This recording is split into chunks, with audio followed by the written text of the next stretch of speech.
Welcome to the Biltmore Church Podcast. Our church exists to glorify God by making disciples of Jesus who reach up, reach in, and reach out. And this podcast is a resource to hopefully help you do just that. We're in week 4 of our teaching series called The Tale of Two Kingdoms, and we'll be talking about being citizens of the kingdom of heaven while still living in the kingdom of the world. My name is Christian Cooper. I serve on staff here, and I'm here today with our lead pastor, Bruce Frank, and also with Tyler Flores, who serves on our communications and production team. I've said that a number of times. I still write it down just to make sure I get it right. I appreciate that. Yeah, I'm looking forward to a great conversation with you guys today. We're going to mix things up just a little bit. Today, we're going to be talking about the kingdom of God and ambition.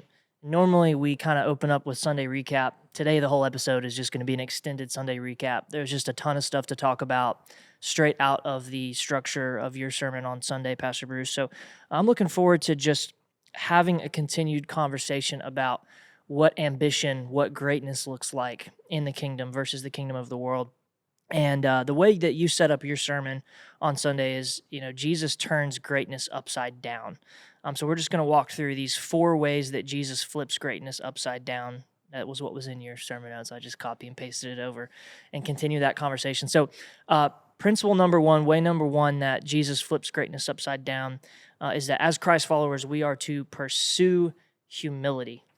Yeah, so Pastor Bruce, basically what you said on Sunday, if I recall correctly, is that you made a distinction between humbling yourself and being or feeling humble. You said that those two things are not necessarily the same thing. How would you distinguish those two things? Yeah, humility is more, it's an attitude and an action. And so when, the context of the passage is they're like the opposite, because they're like, I want recognition. I want people to see how great I am. I want the 2 best seats in the house. I want all of that. So the point came from Jesus starting off with the gospel. Obviously, he was going to humble himself.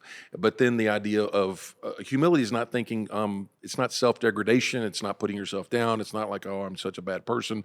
That's not really it. It's an attitude, because the word humility comes from the word humus, which just means from the dirt. And so it's realizing my humanity. It's like, all right, I've had help to get where I am. God gave me a lot of different distinctions or a lot of different things that I've been able to get in this leadership position because of what he's done. So part of it is pursue humility is an attitude, but it's also an action. I want to do those things that correspond to humility, which kind of what the rest of the passage is. But again, the one that stuck with me, I told you like 20 years ago, I heard that phrase, pursue humility. And that is the best thing you can say is, I'm a proud man pursuing humility. It's not like, oh, I've arrived at humility. Once you've arrived at humility, you're not humble anymore. So it's just the understanding that I'm going to get in the lane. I'm going to get in the river of those things that obviously Jesus, Philippians 2, he humbled himself by becoming obedient even to the point of death on a cross. And so he starts off with that, which to me has always been such an interesting contrast, because he gives them the gospel. This is the 3rd time he's done it. He's like, we're going to go to Jerusalem. I'm going to get crucified. I'm going to get flogged. And they're like, hey, okay, enough about that. But I want to talk about me. And then, and actually, mom gets a lot of it, but it's the sons. Yeah. If you look at the other accounts, the mother's not even mentioned. So it's like James and John, they're pushing, mom, hey, go up there and kind of get us on the lead. So that first point was really a contrast to the whole scene, and then the other ones sort of break down. Well, I'm sorry, Christian, I'm going to interrupt you. 2 things. One, I actually love that that the mom is mentioned in the one sort of gospel account. I sometimes like to put myself in the minds of the writers of the gospels, and it's just like, no, mom was there. Their mom showed up. I'm putting it down. Just like when John says he outran Peter to the tomb. Like these little moments where their personalities shine through. Sure. You better believe he's sitting there like, nah, I'm going to put this down. I'm throwing their mom. Mom was there. They called on mom. Yeah. And then you could sense that like these guys are friends. They've been doing ministry together for a long time, and that sort of comes through in the Gospels. But I did have a question, just sort of a follow-up to something you were saying. So, and to something you said on Sunday. You mentioned that like receiving compliments as being, it may not have been a part of this specific point, but like I know what my skill set is. Like I walk into a room and I know when I have something to say and when I maybe shouldn't say anything at all. But when I have something to say, I can say it. And when I accomplish something that I feel good about, and someone says, "Hey man, that was great," I never know what exactly to feel and do in those moments, because I'm like, oh, Well, thanks so much. And I get myself like red in the face, like I'm suddenly feeling right now. And then people are like, no, Tyler, just receive the compliment, embrace it. And I'm like, well, I don't know if I should do that. Like, what is that? What does the balance point look like there? Yeah, I don't know. I will say receiving unconditional love. I mean, that's the gospel. That's the hard part, because actually, the gospel is very humbling in and of itself. And the reason it's humbling is because you can't add to it. And so the whole idea of unconditional love, we have a hard time. And leaders, I think particularly, it can be kind of faux humility.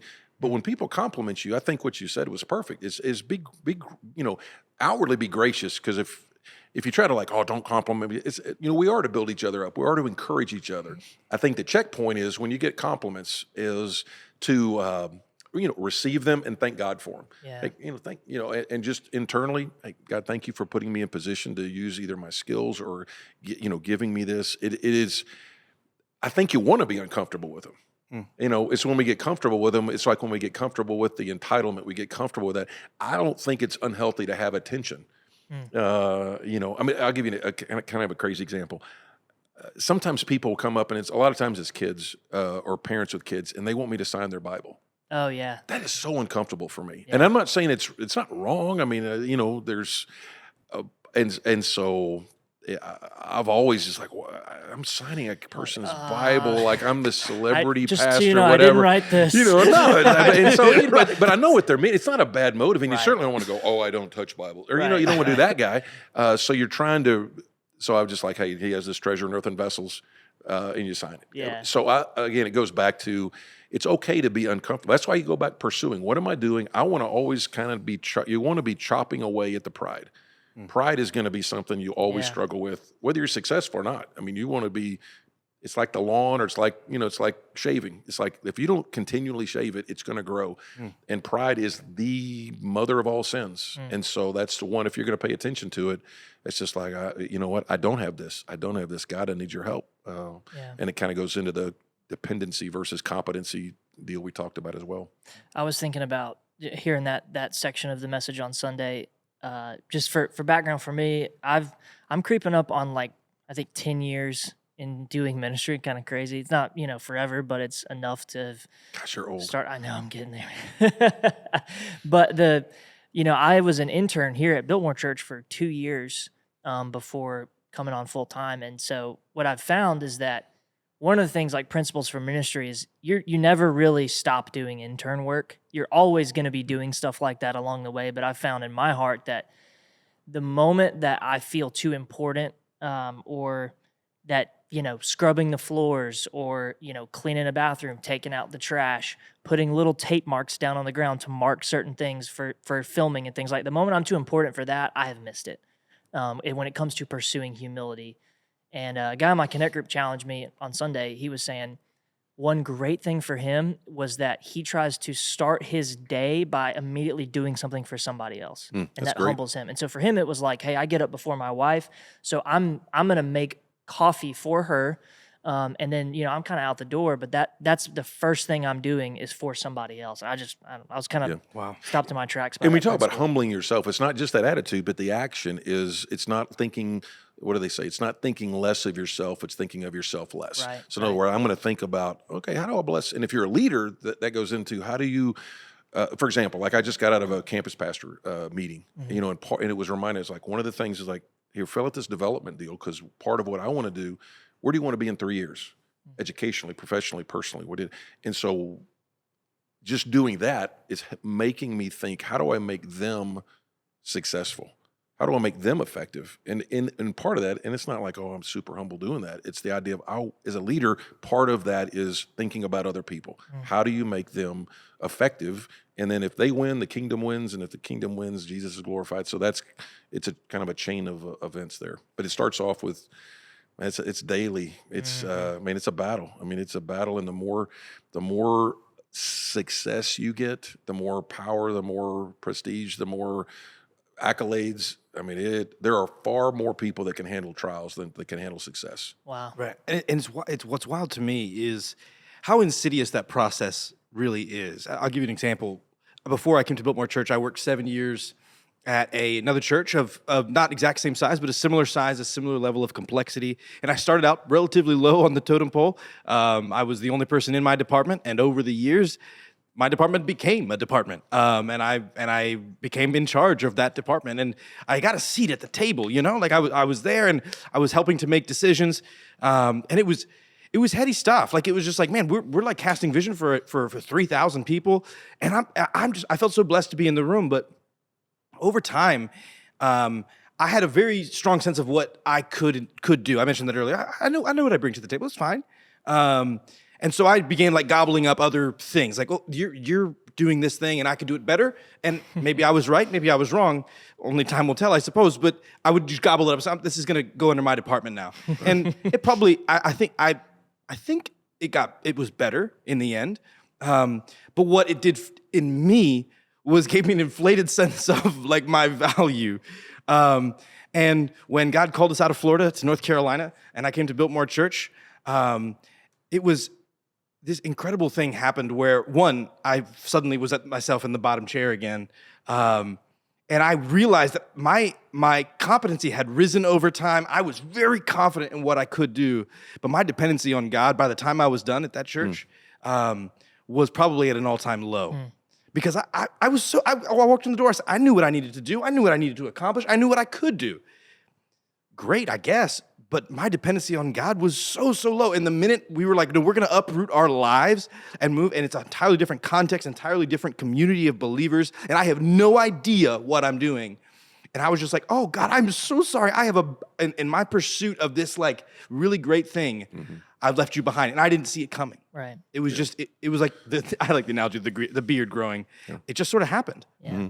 Well, and there's one of the most haunting verses in the Old Testament and I can't remember the reference right now, but it says, and it's talking about King Uzziah, and it says, and he was greatly helped until he became strong. Wow. And so he was greatly helped, meaning that God's hand was on him. The wind was at his back. It's just that unmistakable fact that God's hand is on you. And it says he was greatly helped because he was super successful and he was having all these military campaigns, political, economic. It says as he was greatly helped, until he became strong. In other words, until he's like, I got this. And when he said, I got this, it's like God's like, if you got this, you don't need me. And then it went downhill from there. So that's a haunting verse, sobering verse. Humility. We're going to be pursuing it forever, at least in this life, right? Secondly, expect suffering. This is the one that doesn't go down quite as smooth, right? I mean, none of these are easy things, but expecting suffering is one way that Jesus flips greatness upside down. I'll just throw in to start out with, I was on the online service on Sunday. It's fun to see the chat feature that we have, people jumping in, particularly in the message and kind of interacting back and forth. And one lady who was new commented in this point of the sermon, she said, following Jesus is easy. And it kind of caught me off guard.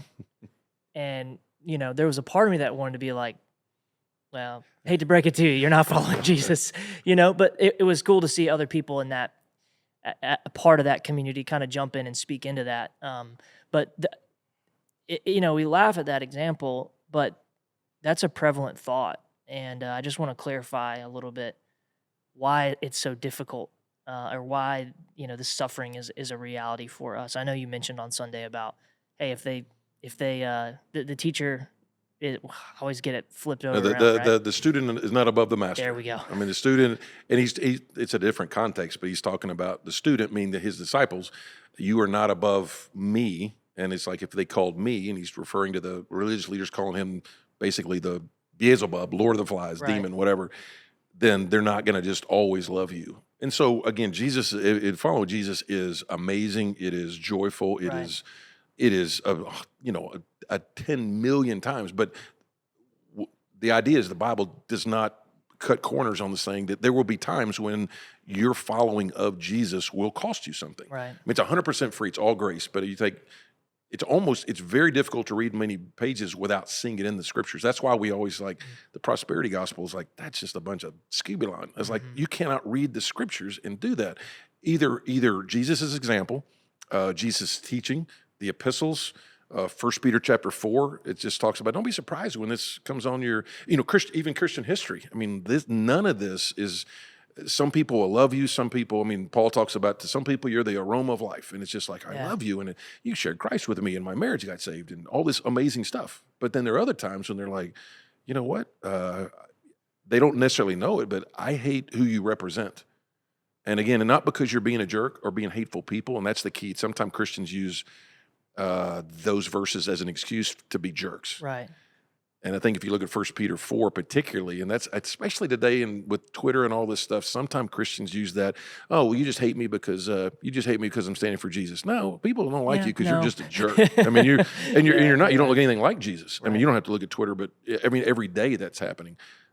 But the idea is, you can stand, no matter how winsomely you are, gracious you are, there will be times that you will butt heads with a culture, a system and values that is, the kingdom of this air, and it's not always going to be pleasant. And my point that was a sobering deal was, culturally, we've been in an anomaly for 200 years in our country, and we've gotten used to it as Christians. And so now that it's changing, we're like shocked, and it's okay. You're trying to navigate which is what the series is about. How do you, people talk about culture wars and stuff. I'm not at war with the culture because I'm not at war with the people. Right. And the hard part is, how do you fight the systems, and how do you live as a citizen in a culture that is increasingly intolerant of biblical, just basic biblical beliefs? I mean, we could do that. We could do 10 different examples.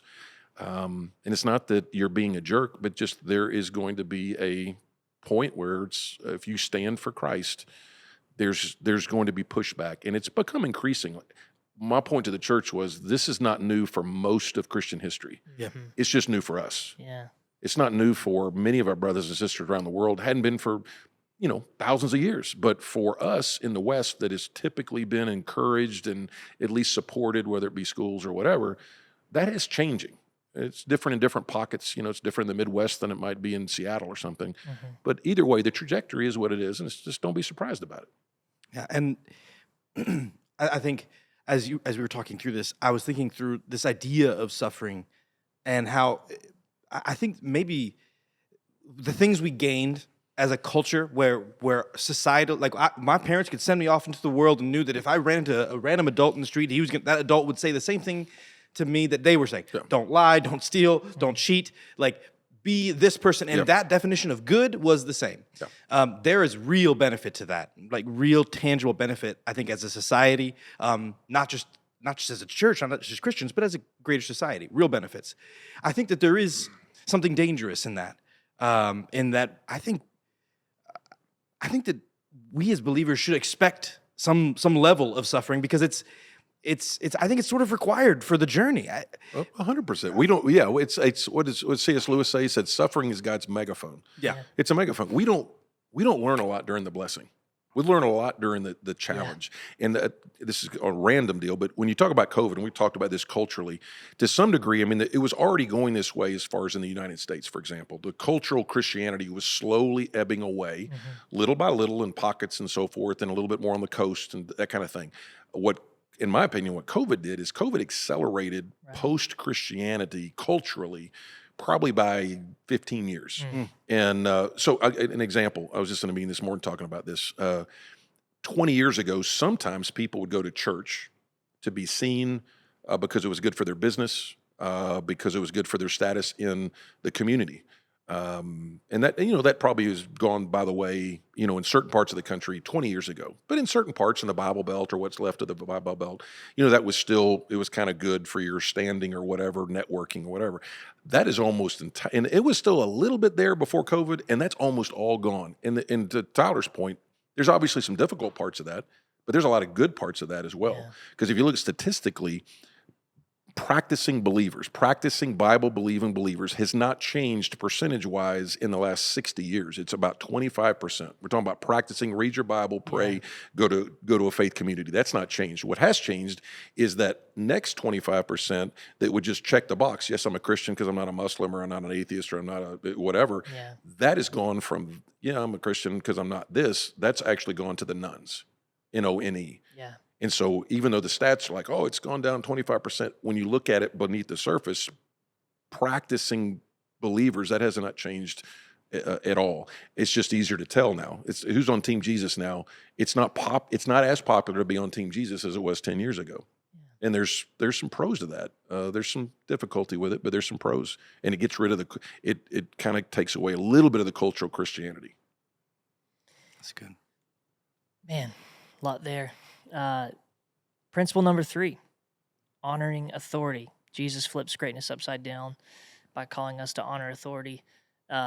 And you also said you threw in there submit to authority just to make it even more. Yeah, if I had more backbone, I would have just put that as the thing. I just submit to authority. But the deal is there has been abuse of authority, and it's so prevalent. And I was like, oh, let me just put honor. Right. But submission is a bad word in our culture. It's not a bad word in the Bible. Authority is not a bad word, and it's not a bad word in the Bible. It's the way God structured stuff. What has happened is obviously the abuse, and the highlighting of that abuse makes it very difficult. But it was for me, that was like that little, I've never seen this before, where it said that's where Jesus, they're like, hey, grant this thing. And Jesus is like, that's not even for me to give. Yeah, mind-blowing. And we're obviously a strong Trinitarian believing church. But what you do see is Jesus clearly says, that's not in my job description right now. I have voluntarily, in the incarnation, functionally submitted to the will of the Father at this time. And I'm like, man, that was mind-blowing. That was like one of those little moments about Wednesday of last week. Never seen that. I was thinking about how when we honor authority, it's another one of those values that sounds really good. Even what you said is true, that culturally, the authority is sort of a scary word, and it's like, oh well, people in authority, they abuse it. But the reality is, like, you walk into any job right off the street, your corporate job, they're going to say, hey, listen, you need to respect the people in charge of you, and that's like, if you do that well, then you're more or less a good person. You're doing it right. Good job. But there's this undertone underneath it that I find fascinating as I was processing through this idea of ambition and power, that I respect. If I'm in a corporate environment, I may respect authority so that I may one day have it. Like there's still this me at the bottom of it that's really unacceptable in the eyes of Christ. C.S. Lewis has this whole deal about the inner circle. Like, we go through our lives, we have a lot of circles that we run in. Our family, our friends, at work we have corporate circles. Like, there's the people we eat lunch with. There's the people we have meetings with. And each one of those is sort of a different circle. And always right beyond whatever circle you're in, there's another circle. And in that circle is where decisions about you and about your friends are getting made. And if I can just pull the right levers, push the right buttons, man, I'm going to get in that circle. And if I could just get in that circle, man, life would be so much better. But the wild thing happens when you get there. You find out when you get inside that circle, there's another circle. Someone is still making decisions for you. And everybody is under authority. Yeah. Everybody's under authority. At some point, everybody's under authority. Whether you know it or not, there is the other circle. I'm going to read the C.S. Lewis deal. I haven't heard that part of it. Yeah. And I love that because there's a lie at the bottom of it. The lie is, there's a place, there's an arrival point in which I will have the ultimate authority, in which I will have the ultimate say, and I don't have to respect anybody anymore, at least not in the do what I tell you sort of respect. And Jesus, of course, he flips it. He says, it's all a lie. Yeah. The greatest of you must become the least. And that's the path to joy and contentment and peace. And that's one of those things that, like, I'm the guy. I'm always looking for the circles. I'm like, where's the circle I want to find? And it's trouble. It's nothing but trouble. It's trouble. No. I was thinking. Oh, I'm sorry. Go ahead. No, I was going to say, for me, it was also looking at, you have kind of the dual aspect of that. Those that you have, in a sense, authority over, which that's a leadership deal, and we talked about that. Right. But also, it's those that we talk about power trips, and that's where my mind went with the barista and the ticket counter person. Is what happens when people that have a tiny little bit of authority, and let me just exercise that crazy, and that's where we can all get to, and trying to say, all right, how do I show grace and honor in those people to whom I have authority over, whether it's temporary, like the Starbucks barista, or whether it be, more, throughout the week. I was really struck during the message. You shared a story about, you said, hey, when I was 28, you were an XP at another church, and just the thought process you were going through and what it meant to submit to authority. And you talked about how he was gracious to you, patient with you, that kind of thing. It was funny because I was sitting there listening, and I'm like, oh, I'm 29. The cycle continues in many ways, and I've found that that you've been patient with me and instill wisdom and that kind of same thing. It's interesting how God kind of uses generations to continue to develop people. It's a principle that's so interesting when we talk about authority that, Tyler, what you were mentioning a minute ago is that you've got, hey, in the world, there's this basic, hey, yeah, you should honor authority, but what Jesus is asking is far deeper and far more difficult in many ways, which is what happens when that authority is not great. What happens when you don't buy in 100%. And my generation, I've found, if just to speak to millennials, we're really guilty of just constantly looking for the perfect leader to follow that meets all of our criteria, that thinks exactly how we think, that believes all the exact same things that we believe. First of all, that's a mirage. You're not going to find that person. That person is you, and you're not going to be happy if you're in that seat because you don't know how to live under authority. But God's been really working on me in the last couple of years of, and if you've got somebody who you serve underneath that's in authority over you, who has basic integrity, and honestly, sometimes maybe even if they don't, do you really trust that God is going to give you what you need, even in the midst of that person? And there's two quick examples. One both from secular. One of them was, you go back to that famous business book, Good to Great, and he talks about level 5 leadership. And level 5 leadership is kind of what was a little bit of what Jesus was talking about. It's like an intense sense of humility, but a strong will. And so you see both those in the text. The second one is the great theologian Maximus Decimus Meridius from the Gladiator. But if you look at because leadership is fascinating, number one, and so leadership and authority and how, but contrast in that movie, like the way that he tried to lead and the way that, what's Joaquin Phoenix, what was his character called? Oh, yeah. I don't remember which emperor he was. Gladiator. Well, even his dad was kind of in between. Maximus Gladiator, he was like a great leader, humble, all that kind of stuff. And people like, I want to follow that guy. I want to follow that guy. And then when Joaquin Phoenix came up, I cannot believe, I can't remember his name. I'm looking it up right now. Okay. It's bothering but me he too. was like the opposite. He was like the bad leader. He had authority, but he used it for his own selfish gain. All the check marks. He did the opposite, and people followed him only because of the authority. And there's so many leadership lessons in that movie, besides being just one of the best movies of all time. Yeah. But just the fact, okay, that's a leader, super effective, self-sacrificial, all that kind of stuff. That's a good example. Yeah. And he has authority. But you have this guy over here, he has authority as well, and he abused authority and abused people.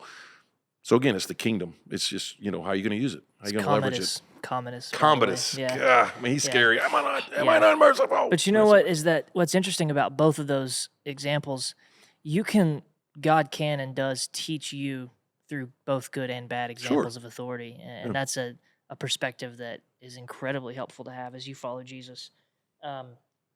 Man, big quote. I wanted to write it down exactly how you said it. If you can't live under authority, you really can't be in authority. And that's the thing that's been kind of sticking with me, rolling around in my head. So regardless of what that looks like. So I did a little bit of an exercise. I was telling Christian about this morning. I know that both of you guys have read or at least perused Live No Lies by John Mark Comer. I read it last year. Incredibly powerful. Like, I took a lot away from that book. Something has been like nagging at me for about a year since I read the book. And this is sort of this question of like, what lies do I believe? Like, what are these fundamental things that are not true in light of Scripture, in light of the truth of God's character and how He reveals Himself in the Bible? What do I believe that's false? And so my title here at Biltmore Church is Video Storyteller. I love stories. I'm passionate about telling stories. And so I had a little thought exercise about 3 weeks ago where I was like, if I were to write a book in which I was the villain, Tyler Flores, with all of the good, the bad, the ugly of Tyler Flores, if I was the villain, what lie about me that's true right now would make me the villain of that story? And so I got a piece of paper and I wrote down, in light of Scripture, what are the lies that I believe? And I started whittling them down, and came up with one that I was like, if that is currently true of me, tomorrow I could become the villain of anybody's story. And that lie that I believe is this simple lie: I can fix it. That's my lie. That's the one that's unique to me. And when you said in the sermon yesterday, I got this, because it's a parallel, just another version. I can fix. If you would just give me your problems, if you just stop for a minute, let me fix it. I can make it better. I can look at my wife and say, if you just listen to me, I can fix it. How's that go? Does that go well? And that's the point, right? Is that God puts the lie to it every single time, and yet I still believe it deep down. And my core frustrations, my core anxieties are, I can just fix this, as opposed to, again, turning it upside down. Because I think at the core of it, I think we all sort of believe something like that lie. Jesus says, no, you got to open your hand, because the tighter you hold it, the more you try to fix it, the more you're going to find that you fail, the more that you find that you fall flat. And it all comes down to that pride that I can elevate myself. I can just hold, as opposed to just releasing. Yeah. Well, I mean, the fundamental lie, if you look at Genesis 3, we'll touch on it a little bit. The fundamental lie that Adam fell to, if you kind of use a 10,000-foot view, is he fell into the fact that he didn't believe that God was for him. Right. It's like, God's not for you. That tree, that one tree, God's holding out on you. Yep. I mean, God doesn't want the best for you. That's the reason he cordoned that thing off. And so everything kind of goes from there. And I look back at almost any bad decision I make, at its root, it's like, I got to help God. I got to fix it. Yeah. God's not really for me, bottom line. He's holding out. Make your own way. And that's how it circles back to ambition. Yeah. That it's just, it's an elevation of self. It's I'm going to be the top guy. Yeah. Last thing, tying right into ambition, because you've said before, and I'm sure you'll say again, that ambition in and of itself is not necessarily a bad thing. It's the kind of what's that? Is it godly ambition or is it personal ambition? And so the last principle is just to serve others, and to leverage that ambition for other people. And I think that's key, because in a society, in a Christian society, or even in church, sometimes people have tried to, for lack of a better term, emasculate ambition. It's like, you should have ambition. You should have ambition. And that's not, I don't see that in the Bible. It's what's the ambition for, and who's the ambition for? You know, is it self-serving? Is it my own kingdom I'm building up? That's wicked ambition, and that doesn't lead to any place good. But ambition for the glory of God, for the good of others, for flourishing of others, all that is good and godly and needed and commissioned, all of that stuff. And so ambition is just like passion to do something. And that's great. And we use it's like, I want to have a great marriage. I want to have a great walk with God. I want to have a great church, all this stuff. It comes, a lot of it just comes, what's my motive? What's my motive, and what's the manner in which I go about building it? Yeah. And those dovetail together. If my motive's bad, I'll get outside of God's will and how I do it. Tyler, you and I both love the movie It's a Wonderful Life. I do. This is a real passion. Fantastic movie. Do you think that's a Christmas movie? First of all, that's my number one question. It is a Christmas movie. It's not as good as Gladiator, but I'll give you a top. It'll be like number 5. I have a friend who we've talked about this almost every year. You know, I love It's a Wonderful Life, and I found as I get older, I appreciate the movie more and more. Same. And I have a friend who's every year we talk about it, and she's like, I just don't like it, you know. And the whole reason she doesn't like it is because she's looking at it going, man, his life was so sad. Right, the main character. What's his name? George. His life is so sad. He never got to do any of the things that he wanted to do. He wanted to travel. He wanted to, you know, make a great name for himself. All these different things. And you know, I have essentially got to the point in that conversation where every year I'm like, I don't know when it's going to be, but one of these years it's going to dawn on you that he didn't necessarily get what he thought he wanted, but his life was so meaningful. It mattered so much because he leveraged it, whether he realized it or not. He was leveraging it for other people. Yeah. And that's what the end of the movie is all about. All these people who he poured his life out for show their appreciation back to him. And he gets to see how all that serving other people was the stuff that really mattered. And that was the stuff of like true ambition and true greatness. It was the stuff that made his life wonderful. No. I'm sorry. We had to do it. I'm never coming back to the podcast. So let me ask you this, Pastor Bruce. One of the things that we talked about briefly in our Connect group Sunday night is this: how do we ensure, or maybe we don't, that when we are actively serving, that we're doing it with the right motives? I'm hearing you talk about the motives. What would you say to that question? Well, I mean, that's the $1,000 question. I remember a guy used to put just the simple word "why" on his mirror. So every time in the mirror in the morning, he would look at it and he's like, "Why? Why am I doing it? What is my motive doing that?" Again, it comes down to that comes down because the why is internal. The why is easy to hide. Yeah. You can sanctify the why. So in some ways, it goes back to your basic Christian journey. My walk with the Lord. It goes back to allowing people to ask the questions. If you can kind of go back to, I think it was that point one. What are the check engine lights that are like, if I'm not really great in authority if these things are true. And one of them was, nobody ever speaks into your life. And you can falsely think, well, there's not a lot of stuff they could correct. That's probably not the issue. The issue is you do not receive that well, and they know that from history. They know last time they did that, you blew up like Mount St. Helens, and they don't want to go there anymore. And so all that being said, it goes back to motive is hard. Again, that goes back to humility. I want to struggle with that. Why am I doing that? We are sinners by nurture and nature. And so very few things we're going to have like the purest 100% of motive. So I think what you do is you struggle against it. You battle against it. You want to have pure, you're like, like even take like church. Like I think 100% of my motive, I want to have a great church for the glory of God. We want to reach Western North Carolina, even on goal setting. When you start talking about, we want to have 10,000 people, blah, blah, blah, blah. You still have to ask, what's your motive? Right. Is your motive to get in the magazines? Or is your motive the glory of God and the salvation of people? And those are all good ones to battle and go back to and have people speak in. And even if it kind of hurts a little bit, at least it makes you think, what is my motive? Yeah. So little follow-up there. In a hypothetical, it's not really actually all that hypothetical because I'm sure a lot of people find themselves, and I know I have.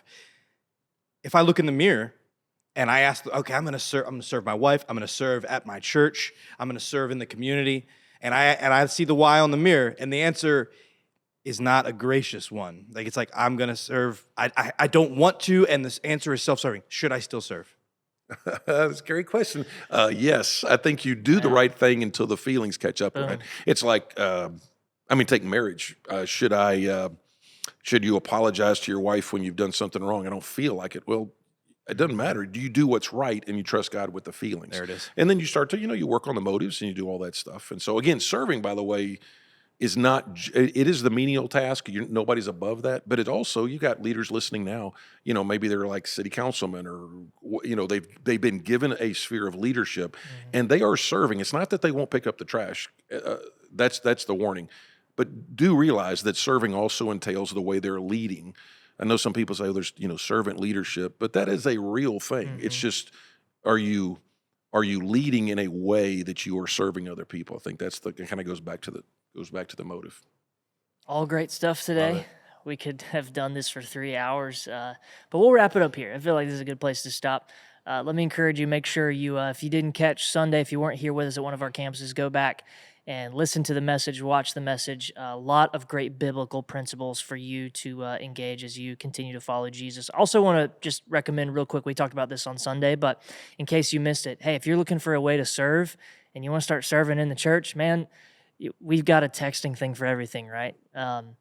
One of our pastors, he says, you can't go to heaven without going through Atlanta, talking about the Atlanta airport. I'm starting to think you have to text something to 28282, You to do. get there. Text the word follow. Yeah, that's true.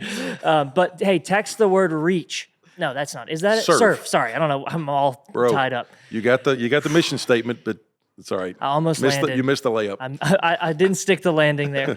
Text the word. Now I'm turned around with it. Text the word serve to 28282. We would love to have you jump on one of our reach teams, start serving in the church. What better way to start than to do that? And let me also say attaboy to Biltmore Church, because I just got out of a campus pastor meeting a little while ago, and they were talking about how many folks were at next steps and signing up for reach team orientations. That's so awesome. a bunch of y'all responded Sunday to serving, and great job. That is Doesn't awesome. surprise me at all. We're blessed. We got a great we got church. A great church, man. And speaking of you guys, before we wrap up, I want to mention, keep sending us your emails. We love hearing from you. podcast@biltmorechurch.com as we continue our conversation over the next few weeks. Can't wait to continue in this series. I hope this has been encouraging for you guys as a church, for everyone listening, everyone watching. We just want you to be able to follow Jesus as effectively as you can, making disciples. That's what we talked about with the vision statement right at the top. So as always, leaning into the mic like you I want am, to say because I don't something. trust you to land this. So, guys, listen, you are loved and you are sent. And sent. Well played, man.